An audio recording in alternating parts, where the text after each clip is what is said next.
صحابی رسول ہیں، ان سے ایک گناہ سرزد ہو گیا، زنا کا ارتکاب کر بیٹھے، خدمت رسول میں حاضر ہوئے۔ میں اور آپ آج گناہ کر جاتے ہیں تو لوگوں سے منہ چھپاتے ہیں اور چھپ کر گناہ کرنے کے عادی بنتے چلے جاتے ہیں کہ لوگوں کی نگاہ میں تو بچ جائیں، لوگوں کی نگاہ میں ذلیل نہ ہو۔ قربان جائیے عائذ بن مالک اسلمی رضی اللہ تعالیٰ عنہ پر، ان کے دل میں آخرت کا ڈر، اللہ کا خوف اتنا زیادہ تھا، انہوں نے کہا کہ دنیا میں ذلیل ہونا مجھے برداشت ہے، لیکن خدائے پروردگار کی بارگاہ میں یہ ذلت برداشت نہیں کر سکتا، میں یہاں سے پاک ہو کر جانا چاہتا ہوں۔ مسلمان جب قانون کی حفاظت اور ادب و احترام کرتا ہے اور قانون کو سمجھتا ہے تو صرف وہ دنیا والوں سے نہیں ڈرتا، بلکہ دنیا والوں کے ساتھ ساتھ وہ اپنے پیدا کرنے والے پروردگار سے بھی ڈرتا ہے کہ مجھے آخرت میں اپنے پروردگار کو چہرہ دکھانا ہے۔ حضور سے کہا اللہ کے نبی یہ گناہ ہو گیا ہے، حضور نے انہیں واپس بھیج دیا۔ دوسرے دن آ کر انہوں نے شکایت کی، اے اللہ کے نبی میرے سے یہ گناہ ہو گیا ہے، حضور نے واپس بھیج دیا۔ علاقے والوں کو بلایا اور کہا کہ عائذ بن اسلمی کیا دماغی اعتبار سے کمزور ہو گئے، انہوں نے اس طرح کا اقرار کیا ہے کہ انہوں نے زنا کر لیا ہے، کیا آپ میں سے کسی نے علاقے والوں نے دیکھا ہے؟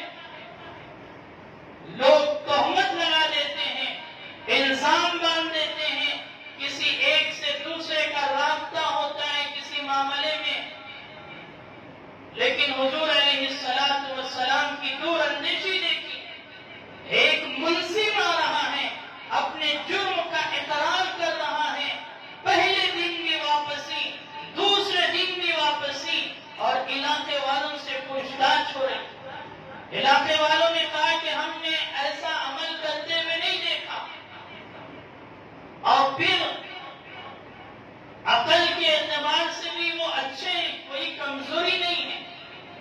تیسرے دن آئے اور کہا کہ اللہ کے نبی میرے سے یہ گناہ ہو گیا، اللہ کے نبی نے واپس بھیج دیا، مسلم شریف کی روایت ہے۔ چوتھے دن آئے، اللہ کے نبی علیہ السلام نے فرمایا آپ اقرار کرتے ہیں تو پھر شریعت نے جو اس قانون کو لازم قرار دیا ہے کہ آپ سنسار کر دیے جائیں گے، مجھے قبول ہے۔ گڑھا کھودا گیا، عائذ بن اسلمی کو اس گڑھے میں اتارا گیا، پتھر پھینکے گئے، سنسار کر دیے گئے۔ اسی واقعے کو دیکھ کر دیکھیے جب قانون نافذ ہوتا ہے ملکوں میں، اچھائیاں پھیلتی ہیں، لوگ گناہوں سے توبہ کرتے چلے جاتے ہیں۔ عائذ بن اسلمی کی اس توبہ کو دیکھ کر امام مسلم نے بیان فرمایا کہ ایک اور خاتون وہ آئی اور کہنے لگی کہ اللہ کے نبی میرے سے بھی یہ گناہ سرزد ہو گیا ہے، مجھے پاک کر دیجیے۔ حضور نے واپس بھیج دیا۔ دوسرے دن آئی اور کہنے لگی کہ پاک کر دیجیے، حضور نے فرمایا واپس جاؤ۔ تو وہ صحابیہ نے کہا کہ کیا آپ عائذ بن مالک اسلمی کی طرح مجھے واپس بھیجتے رہیں گے؟ میں حمل سے ہوں، اور زنا کی وجہ سے مجھے حمل ٹھہرا ہے، اور اس سے بڑی دلیل کیا چاہیے؟ حضور علیہ السلام نے فرمایا ٹھیک ہے، اس کوکھ میں ایک معصوم سا بچہ ہے، اس کی ولادت ہو جائے تو پھر اس کے بعد تمہیں سنسار کیا جائے۔ قربان جائیے، اسلام پر نشانہ کسنے والے، اسلام یہ تعلیم دیتا ہے کہ بچوں پر جو ماؤں کی گود میں اور ماؤں کی کوکھ میں ہوتے ہیں ان کے ساتھ رحم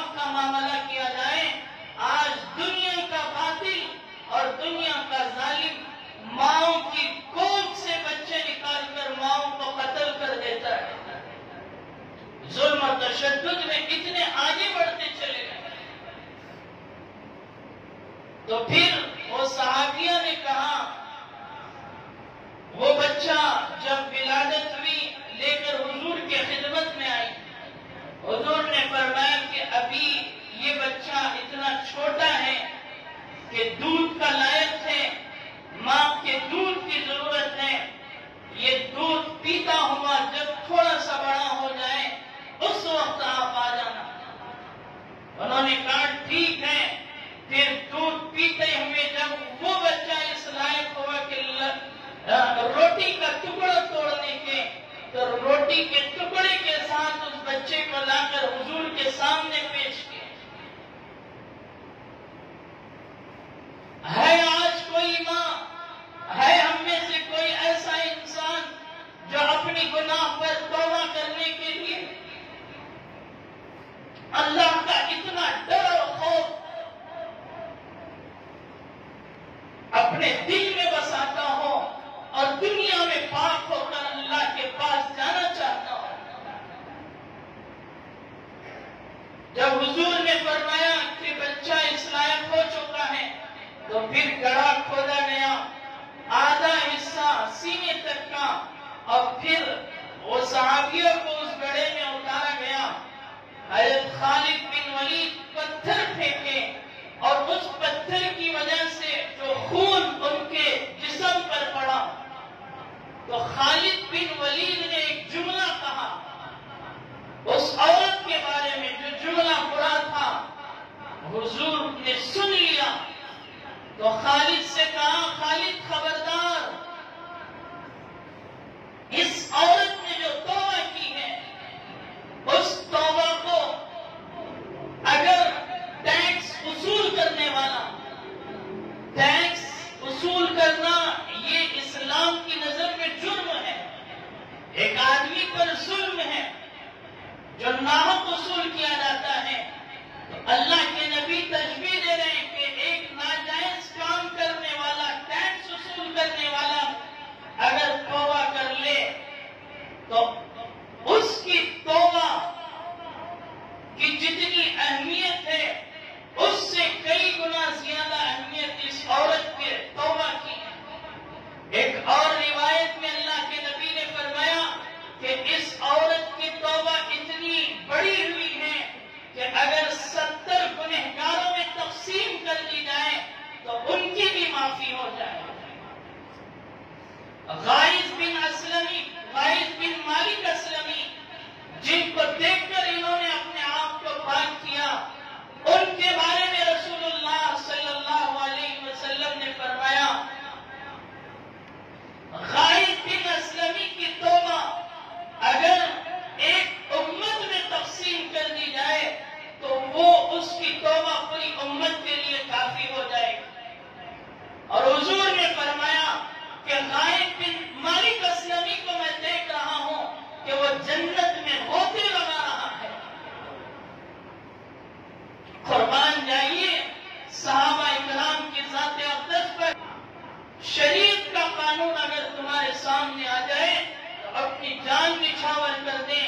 تو ملک کا قانون بھی جب ہم ملک میں رہتے ہیں تو اس قانون کی حفاظت کی ذمہ داری آتی ہے.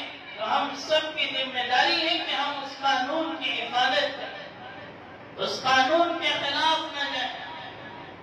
تو قانون کا ادب و احترام اور قانون کو نافذ کرنے کے لیے زندگیوں کا لگانا اور اس کے لیے جو صعوبتیں اور مصیبتیں ہیں برداشت کرنا، یہ اسلام کا طریقہ کار ہے. اسلام نے مجھے اور آپ کو سمجھایا ہے